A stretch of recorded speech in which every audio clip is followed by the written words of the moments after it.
Nous sommes dans un monde où ne règne, ne se gère que des rapports marchands.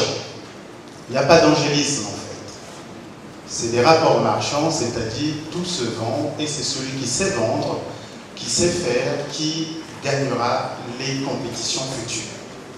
Donc il est peut-être temps de percevoir les choses différemment et notre métier justement c'est d'apporter cette différence tant dans la conception que dans la gestion des différentes situations auxquelles nous avons l'habitude de traiter.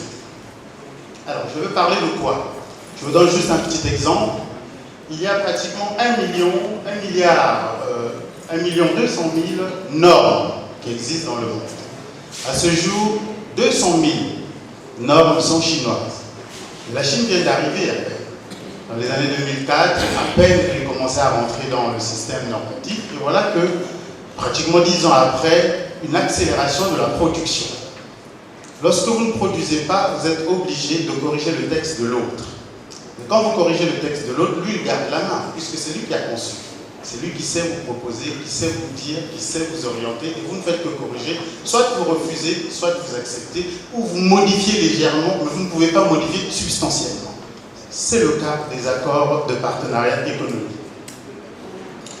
Alors, à propos de la norme, au lieu de vous faire un développement, il me semble utile de reproduire quelques vérités formulées par les professionnels publics ou privés que nous avons rencontrés ou consultés. Certains disent que la norme n'est jamais innocente. C'est d'abord un outil de compétition. D'autres vont vous dire les normes sont une passerelle entre l'innovation et le marché. Celui qui contrôle le point de passage détient une position clé. Dès qu'il y a une innovation, et ça c'est très important, dès qu'il y a une innovation, il faut travailler la norme, car le pays où le produit final se développera prendra la norme qui existe. Le monde des experts de l'ISO ressemble plus à un univers d'ONG qu'à un réseau interétatique. Il faut y faire du réseau et convaincre sur la durée. Dans les cercles normatifs et réglementaires, les relations individuelles sont essentielles. Il faut être reconnu. Donc, nous avons besoin d'expertise, nous n'avons pas besoin de discours, mais nous avons besoin de travailler, nous avons besoin de valoriser les compétences et surtout de produire ce qu'on appelle des concepts. La mondialisation est une production des autres, la globalisation, et nous avons l'inconvénient de ne faire que avaler. Il va falloir maintenant qu'on essaie de réfléchir pour cette fois-ci produire. Il faut considérer l'activité normative comme un investissement. Les coûts d'entrée dans le système normatif sont des frais d'établissement. Les frais qu'elles occasionnent sont des frais commerciaux indispensables et l'ensemble des sommes qui sont consacrées sont des investissements immatériels au même titre que la recherche. L'hypernormalisation bénéficie à ceux qui savent contourner les normes quand la plupart s'y perdent. Vous savez bien à l'ONU que ceux qui ont été à l'origine de la création de l'ONU, lorsqu'il s'agit d'attaquer l'Irak, ils savent contourner tous les obstacles. Et vous, quand vous voulez faire quelque chose, on dira tous les aspects réglementaires. Tout instrument juridique ou forme rédactionnelle décrite par une organisation internationale, quel que soit son caractère, contraignant, donne toujours un avantage compétitif à quelqu'un. Un critère de prêt, par exemple pour une banque, à vous, les chefs d'entreprise, vérifiez qu'une entreprise industrielle maîtrise les processus de normalisation pour sécuriser son marché. Avec tout ce que vous venez d'entendre, la question que je me pose, ou que je me permets de vous poser, c'est quel monde voulons-nous construire avec les accords de partenariat économique? Mais surtout, comment être camerounais dans ce monde normatif et se développer dans un rapport du faible au fort? Les accords vont s'imposer ou s'imposent. Est-ce qu'il faut les prendre ou est-ce qu'il faudrait faire une contre-proposition qui, dans ce rapport de force, parce qu'à la base, on ignore tous qu'il y a un rapport de force. Si nous n'avons pas les outils pour influer sur ce rapport de force, nous finirons toujours par aller dans le sens des plus forts. Dans un monde qui s'accélère et se complexifie, la norme permet à certains de se protéger, à d'autres de se projeter. La norme permet à certains de se protéger, mais surtout à d'autres de se projeter. Alors, comment donc faire face à l'importance croissante de l'influence normative? Parce que nous savons que sur 100 normes, si nous avons 100 normes qu'on peut avoir à gérer, 99 sont soit d'origine européenne ou américaine. Alors, pourquoi on parle des accords de partenariat économique? Il faudrait savoir qu'en Afrique, la pauvreté ne se définit pas en termes de revenus, mais de conditions de vie. Mais c'est surtout ce que moi j'appelle un bouquet de monde. La pauvreté est un bouquet de monde composé de ce que j'appelle les 7 fins. La première des fins, c'est l'accès à une nourriture en qualité et en quantité suffisante. L'accès aux soins de santé, l'accès au travail, à la sécurité pour tous, l'accès à un toit décent, à l'eau potable, l'accès à l'alphabétisation et à l'éducation pour leurs enfants, l'accès à un avenir sécurisé et commun, l'accès à un bien-être partagé par tous. L'Afrique est devenue un bon risque. Je me souviens que le président Biya disait que le Cameroun était un bon risque. Alors, la croissance tendancielle en Afrique aujourd'hui nous dit le produit intérieur brut a ainsi progressé de 5,6% par an, en moyenne depuis de 2002 à 2008, ce qui fait de l'Afrique la deuxième région du monde en termes de croissance. Heureusement qu'il y arrive de bonnes nouvelles pour l'Afrique.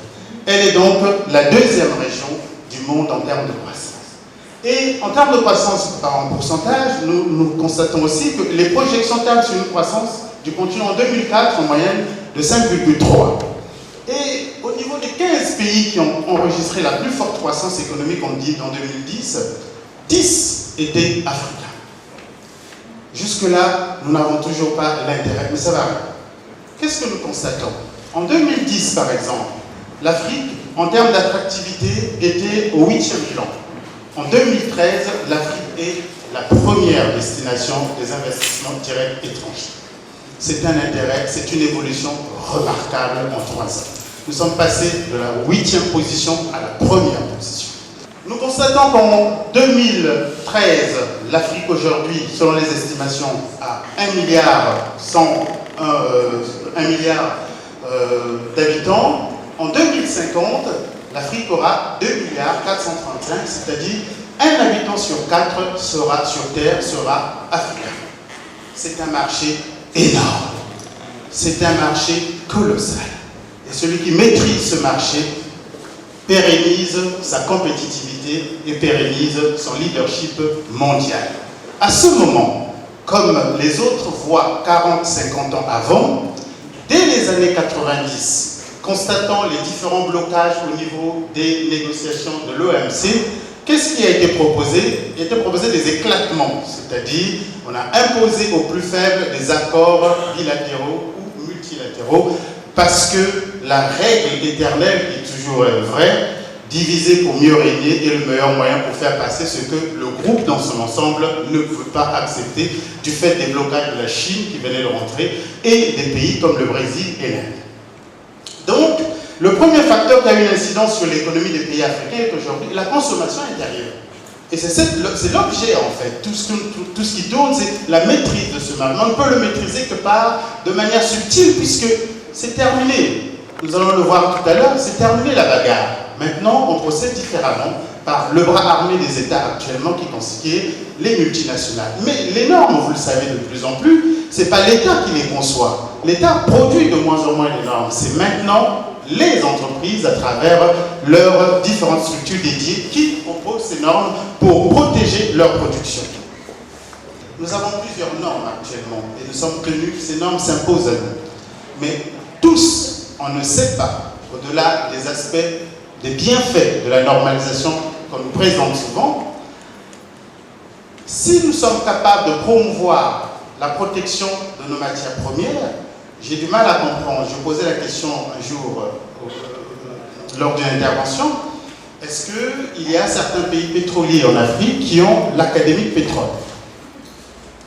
Est-ce qu'il y a certains pays qui ont une grande forêt qui ont l'Académie du bois?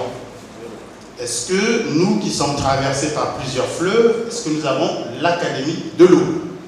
Donc, si nous ne sommes pas capables de promouvoir et de comprendre déjà ce que nous avons, et nous attendons plutôt que les experts d'autres pays qui ne comprennent pas souvent, qui ne connaissent pas toujours les réalités, viennent nous expliquer ce que nous sommes capables nous-mêmes de prendre le temps d'expliquer. Il y a un gros problème à la base qui mine et qui risque de ne pas permettre une meilleure compétitivité ou une meilleure réponse aux exigences des autres.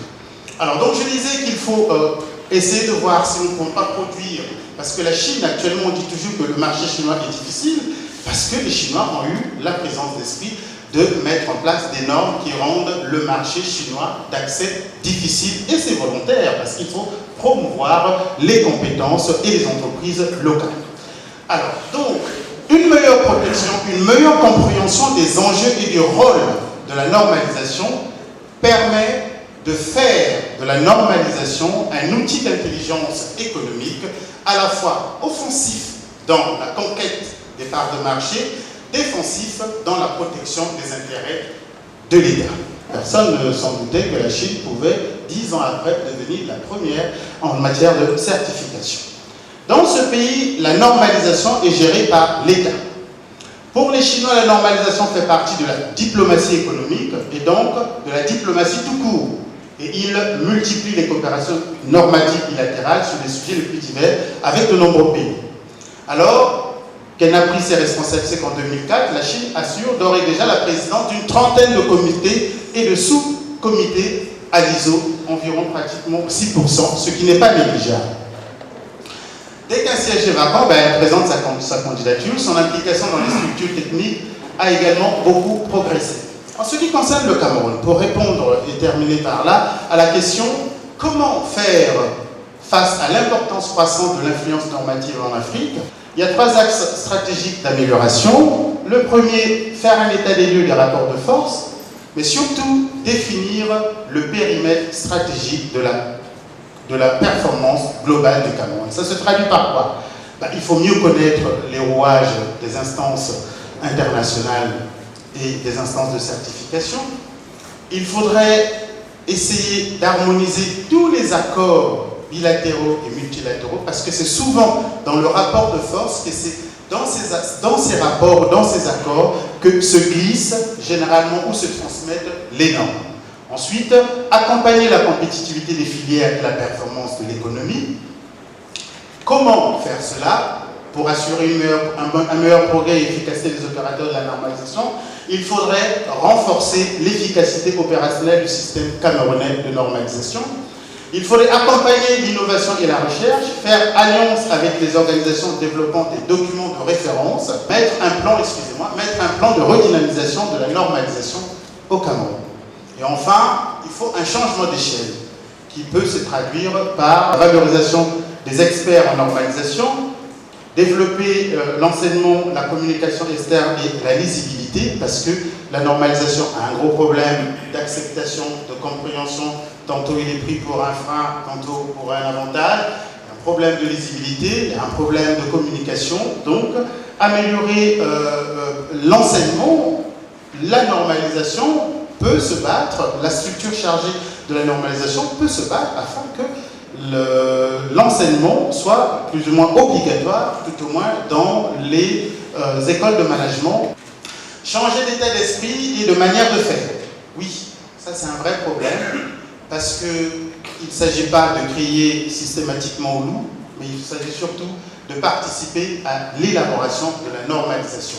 Pour cela, il faut se donner les moyens. Les Américains sont réputés, quand ils arrivent dans ce genre d'instance, notamment à l'Union européenne, de faire peur aux Européens pour la simple raison que quand ils arrivent, ils ont un bataillon d'experts préparés, organisés, qui savent ce qu'ils veulent et qui, comme un char, imposent leur volonté parce que les autres n'ont pas eu le temps de tout préparer et à ce moment, vous êtes obligés de passer. Un pays africain réussit ça, c'est le Nigeria.